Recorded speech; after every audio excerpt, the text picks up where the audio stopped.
안녕하세요, 제스티스입니다. 중국의 신강 위구르 자치구는 1949년 중화인민공화국에 편입되었습니다. 하지만 현재 신강 위구르 자치군의 투르크인들은 간절히 독립을 원하고 있습니다. 그렇다면 신강 위구르의 독립 문제는 언제부터 시작했을까요? 그것이 과연 중국으로 편입된 20세기부터 시작된 문제일까요? 이번 시간에는 8세기에 있었던 당나라와 아랍의 치열했던 중앙아시아 쟁탈전에 대해 살펴봄으로써 투르키스탄 지역 독립 문제가 언제부터 시작되었는지 살펴보도록 하겠습니다.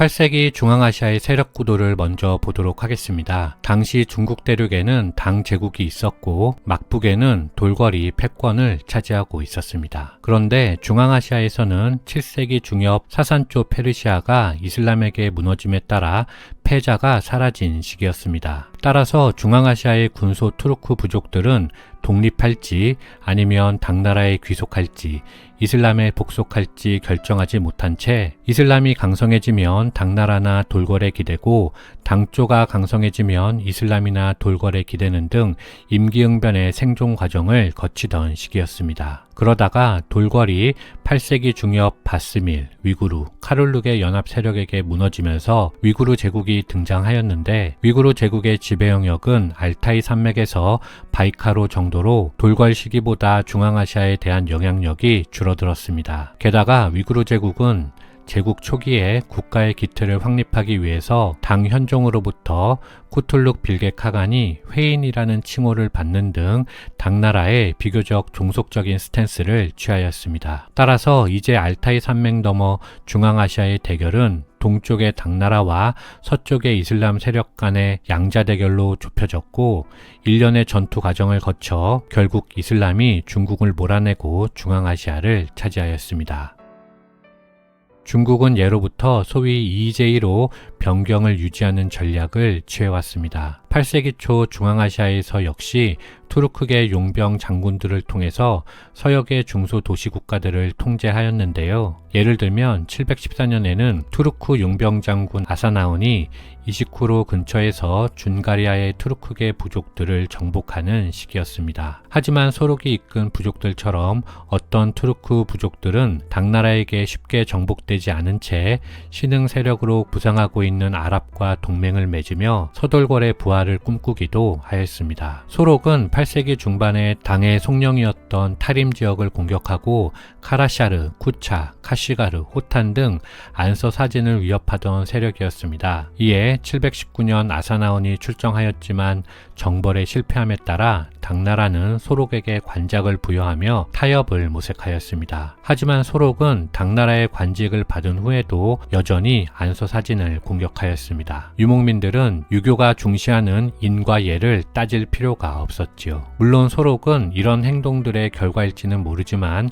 결과적으로 또 다른 투르크계 부족장 바가타르칸에 의해서 살해되었습니다. 그리고 바가타르칸은 당나라에서 파견된 아사나은마저 살해하면서 서돌궐을 통합하는 듯 했지만 744년 당나라의 부목영찰 장군이 바가타르칸을 격파하고 참수하면서 당나라는 일리강과 이시쿨 등 동투르키스탄 지역의 지배권을 되찾을 수 있었습니다. 이제 안서사진의 투르크계 소국들은 당 제국의 속령이 되었고 그들에게는 당나라의 관직이 주어졌으며 그들은 티벳과 아랍의 이중 침략으로부터 자신들을 보호하기 위해서 재빠르게 당 제국에 흡수되었습니다.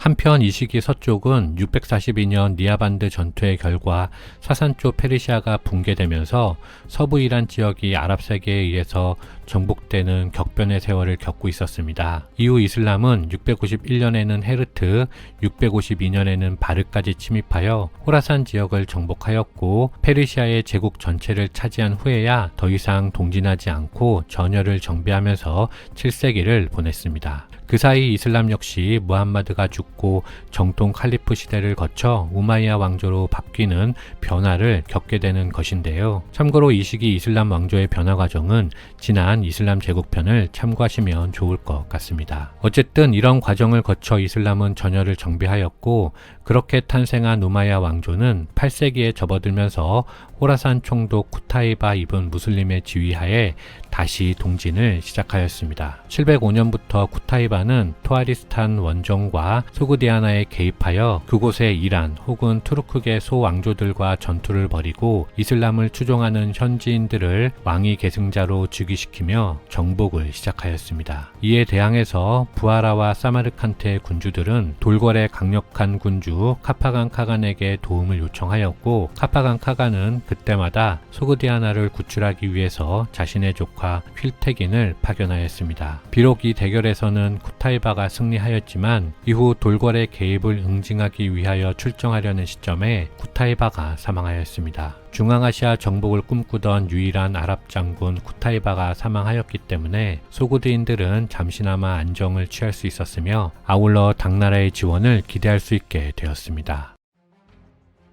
쿠타이바의 정복으로 혼란에 빠졌던 중앙아시아의 중소도시 국가들, 예를 들어 부하라나 사마르칸트, 토아리스탄의 군주들은 이후 당나라에게 계속적인 도움을 요청하였지만 당현종은 영토 확장의 욕구에도 불구하고 우마이야 왕조를 상대로 본격적인 개전을 하지 않은 채 군주들에게 관작을 주어 항전을 북돋워주는 정도에 그쳤습니다. 르네그루세는 현종이 소그디아나에 적극적으로 개입하지 않음으로써 그곳이 이슬람의 지배로 들어가도록 방치했다고 설명합니다. 그 이유는 당나라에게 훨씬 가까운 적 토번이 파미르와 감숙 지역에 존재하고 있었기 때문에 소그디아나에 개입할 여력이 없었기 때문이었죠. 8세기의 토번은 계속해서 파미르의 소왕국들을 위협하고 있었는데 당나라는 이곳의 소왕국들도 책봉을 통해서만 통제하고 있었습니다. 그리고 이때 이곳에서 활약하던 장군이 바로 쿠차의 절도부사 고선지인데요. 그는 토번이 인도로 통하는 길을 장악하지 못하도록 막는 등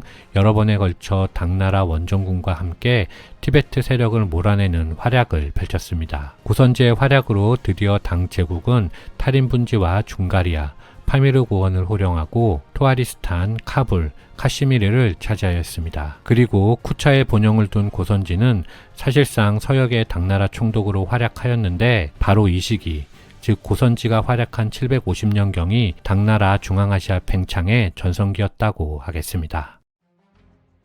당시 타시켄트를 지배하고 있던 투르크계 투두는 거듭 당 왕조의 충성을 맹세하였지만 고선지는 타시켄트에 도착한 후 이슬람을 제대로 방어하지 못했다는 이유로 투둔을 살해하고 그의 재산을 몰수하였습니다. 그런데 고선지의 이런 행동은 서역의 반발을 초래하였는데 대표적인 예로 희생된 투둔의 아들이 바라시오 동단의 카룰룩에게 지원을 요청하고 그와 동시에 소그디아나의 이슬람 주둔군에게도 도움을 요청하였습니다. 그러자 부하라의 반란을 진압했던 자야드 이븐 살리흐 장군이 남쪽에서 올라왔고 카룰룩 군대는 북쪽에서 내려왔습니다. 751년 7월 고선지는 탈라스 강가, 즉 현 아울리에 아타 근처에서 펼쳐진 탈라스 전투에서 패배하였는데 전해지는 이야기에 따르면 살리흐는 수천 명의 중국 포로를 데리고 사마르칸트로 돌아갔다고 합니다. 탈라스 전투의 상세 내용은 지난 탈라스 전투편에 업로드되어 있으니 참고하여 주시기 바랍니다. 다만 주의할 점은 이번 영상의 탈라스 전투 부분이 지난 탈라스 전투 영상과 조금 상이한 부분이 있습니다. 참고한 책의 설명이 서로 다르기 때문인데요. 따라서 이 영상의 탈라스 전투 부분은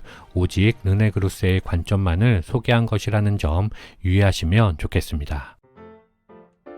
탈라스 전투 이후 중앙아시아가 아랍 세계에게 패권을 내준 것은 잘 알려져 있는 사실인데요. 그렇다면 이슬람을 도와 승리한 카룰룩은 어떻게 되었을까요? 카룰룩은 이 승리로 이후 바라시오와 이시쿠르 사이의 1, 2지역을 모두 차지하였지만 위구르 제국의 공격을 피하기 위해서 카간을 칭하지 못하고 야부구라는 칭호에 만족하였습니다. 한편 당나라는 현종 말년에 안사의 난이 8년이나 지속되면서 중앙아시아가 이슬람화되는 것을 지켜볼 수밖에 없었죠. 만약 안사의 난이 없었다면 다시 서역으로 진출하여 패권을 복구했을 수도 있었겠지만 그런 일은 일어나지 않았습니다. 이렇게 살펴본 바와 같이 신강 위구르 자치구의 독립 문제는 거시적으로 보면 20세기에 중국 공산당이 신강을 편입하면서 시작된 문제가 아니라 이미 당나라 시대에 그 뿌리를 둔 역사라 할 수 있겠습니다. 이상 마치겠습니다. 감사합니다.